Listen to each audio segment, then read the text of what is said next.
The space station floated quietly in the darkness of space. It was huge, bigger than any city on Earth. Through the giant windows, stars glittered like diamonds scattered across black cloth. This station was called Harmony, and it was where all the important aliens met to talk about the galaxy. Doyon Kim stood near the window, looking out at the stars. He was the human ambassador, which meant he spoke for all of humanity. He had been doing this job for 3 years now.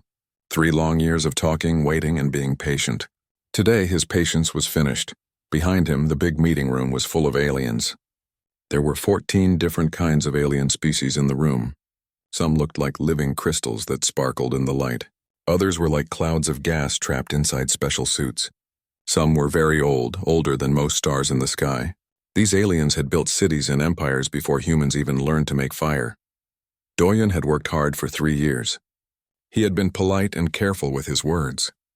He had followed all their rules. He had waited patiently when they made him wait. But nothing had changed. The aliens still treated humans like children who did not understand anything. The leader of the meeting was an alien named Vendorix. He was one of the crystal aliens, tall and sharp, with light bouncing off his body in rainbow colors. When he spoke, his voice was cold and hard like ice. Vendorix raised several of his crystal arms to get everyone's attention. The room became quiet. Then he spoke in a voice that showed he thought he was better than everyone else. The question about humans moving into the Kepler corridor is finished. The younger species must learn to respect the rules we made long ago. Your request to build colonies there is denied. Again. This was the 4th time they had said no, 4 times in 2 years. The Kepler corridor was a part of space with many good planets and resources. It was not close to any alien territory. It was in the middle. Equal distance from human space and alien space. The council said it was a neutral zone, which meant nobody could use it without permission. But really, it meant the council controlled it. And the council was controlled by old alien species who did not like humans. Doyon turned away from the window slowly. His assistant, Minji Park, stood near a table holding a computer tablet. Her hands gripped it so tight her knuckles were white. She had been with Doyon from the start, and he could see the anger in her eyes. She was tired of being treated badly, just like he was. Doyon spoke quietly but clearly. Speaker Vendorix, with respect, humanity has followed every rule. We did everything you asked us to do. We showed good faith at every step. We honored your decisions even when they hurt us. We gave you our resources, our knowledge, and our military ships to help with council operations. What more do we need to do to be treated as equals instead of children? The meeting room went completely silent. Nobody ever challenged the council like this.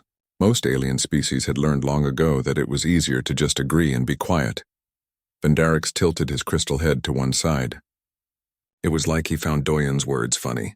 Ambassador Kim, your species has been part of the galactic community for only 73 years. My species, the Valkyrie, has kept order in this galaxy for over 8,000 years. The Priman species has been here for 12,000 years.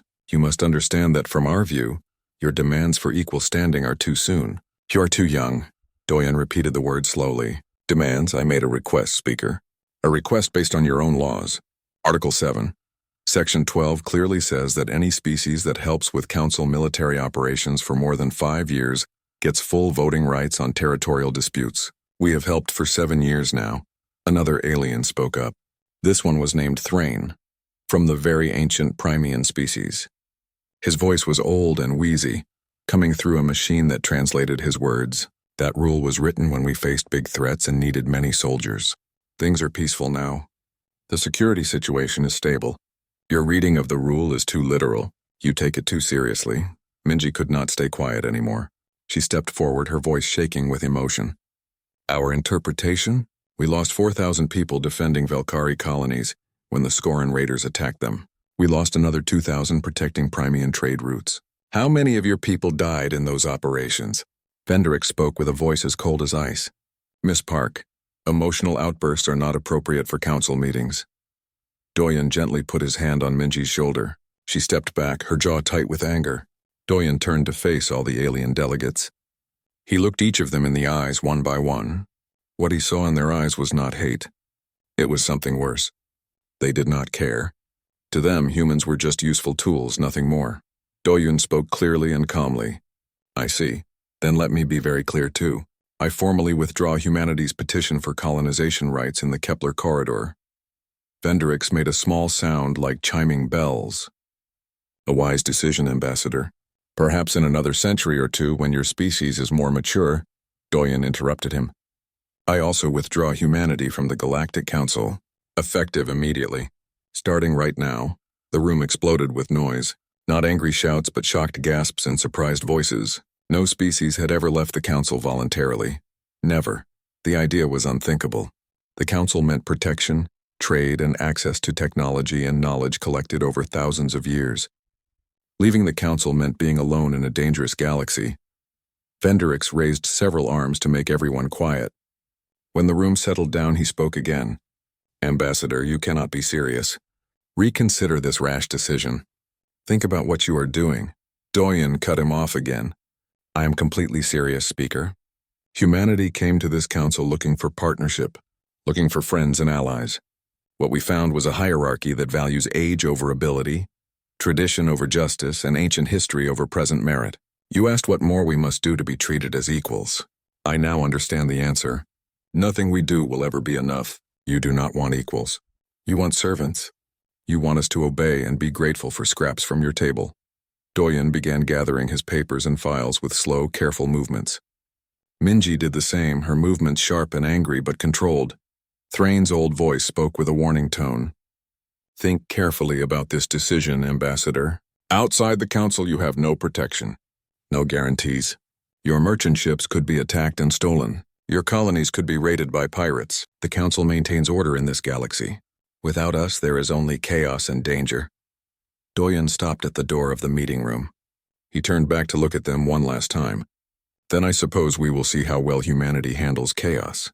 We have had some practice with it. He walked out without waiting for anyone to answer. Minji followed close behind him. The heavy doors closed behind them with a sound like a bank vault ceiling shut. Final. Complete. Inside the meeting room, silence filled the space. The alien delegates looked at each other with confused and worried expressions. Nobody knew what to say. This had never happened before in all the thousands of years of Council history. Councillor Thrain was the first to speak, his ancient voice certain and confident. This is unfortunate, yes, but it does not really matter in the end. They will come back within a year. They will be humbled and more willing to accept their proper place beneath us.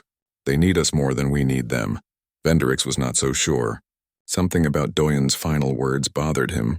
The human had not seemed scared or uncertain. He had seemed calm, even confident. But Vendrix said nothing out loud.